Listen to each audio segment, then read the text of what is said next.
अस्सलाम वालेकुम, welcome to my channel. आज मैं आपके लिए बना रही हूँ बाज़ार में बहुत महंगा मिलने वाला स्ट्रॉबेरी सिरप की रेसिपी। फ्रेश स्ट्रॉबेरी से बनाएंगे, ना इसके अंदर कोई कलर है ना कोई एसेंस है।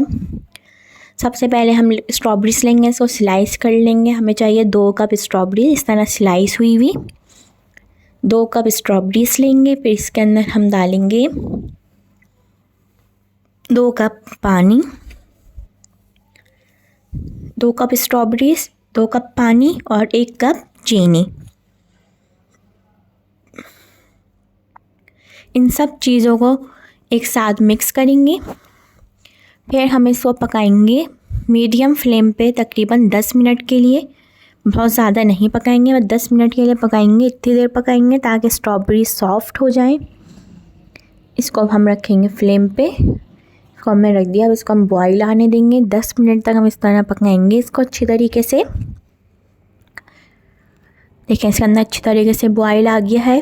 अब इस तरह इसको पकाना है मीडियम फ्लेम पे ताकि इसका कलर भी चेंज हो जाए। कलर चेंज हो गया है। अब मैं लूँगी छन्नी, इस तरह मैं इसको सब स्ट्रॉबेरीज को छान लूँगी। फिर एक चमचे से या एक स्पैचुला से, जो भी आपको इजी लगे, इस तरह स्ट्रॉबेरीज को मैश कर लेंगे इस तरह, ताकि इसका जो सारा फ्लेवर है वो सब नीचे आ जाए। हमारी भी स्ट्रॉबेरीज का कोई काम नहीं है।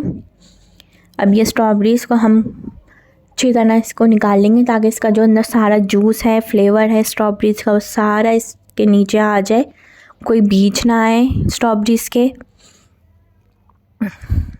इस तरह अब हम इसी जब जो निकला है तो दोबारा उस पतीली में डालेंगे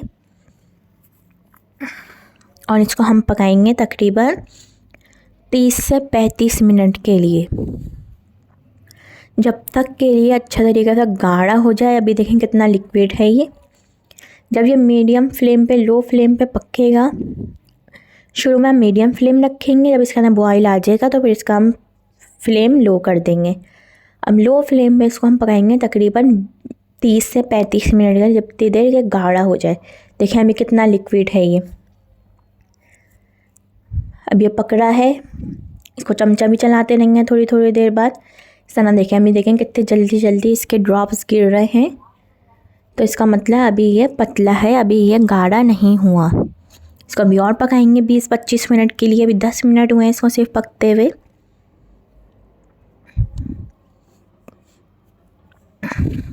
अब देखें, अब इसको 25 मिनट हो गए हैं। अब ये कितना गाढ़ा हो गया है। अब इसको और गाढ़ा होना है। अब देखें इसे कितने सिलो सिलो अब गिरना शुरू हुए हैं ड्रॉप्स। तो हम अभी और पकाएंगे इसको 10 मिनट के लिए। इतनी देर पकाना है, आप अपने हिसाब से देख सकते हैं कितना ये गाढ़ा हो जाए, इसको इतनी देर हमें पकाना है। देखें गाढ़ा हो रहा है, अच्छी तरीके से इसको गाढ़ा करना है। देखें अब ये गाढ़ा हो गया, मैंने इसका कर दिया है फ्लेम ऑफ। अब ये देखें ठंडा हो गया है। ठंडा होने के बाद भी ये गाढ़ा होगा। इसको आप स्ट्रॉबेरी सिरप को वैनिला आइसक्रीम के साथ सर्व कर सकते हैं, पैनकेक के साथ सर्व कर सकते हैं, स्ट्रॉबेरी शेक में डाल सकते हैं। मैंने आपको स्ट्रॉबेरी सागो मिल्क सिखाया है, उसमें भी ऐड कर सकते हैं। अब इसको फालूदे में ऐड कर सकते हैं। जिस भी चीज़ में, कोई भी चीज़ में आप चाहें, इसको स्ट्रॉबेरी सिरप को आप ऐड कर सकते हैं, जो भी आपको बनाना हो। फिर देखें कितना ज़बरदस्त सा ये गाढ़ा हो गया। अभी आपको मैं दिखाती हूँ। देखें बाज़ार में कितना महंगा मिलता है ये, और घर में कितना सस्ता। सिर्फ 2 कप स्ट्रॉबेरी से तैयार हो गया है और 2 कप पानी से। ये देखें कितना गाढ़ा हो गया। इस तरह आप इसको फ्रिज में रखें 1 हफ़्ते के लिए, ख़राब नहीं होगा। बाहर मत रखिएगा, इसको फ्रिज में रखेंगे तो 1 हफ़्ते तक, 2 हफ़्ते तक भी सही रहेगा। अगर आपने इसको बाहर छोड़ दिया तो ये ख़राब हो जाएगा, इसके अंदर फंगस आ जाएगा। इसको फ्रिज में रखना है। इसको आप स्ट्रॉबेरी शेक, आइसक्रीम, जिसके साथ भी आप ऐड करना चाहें इसको ऐड कर सकते हैं।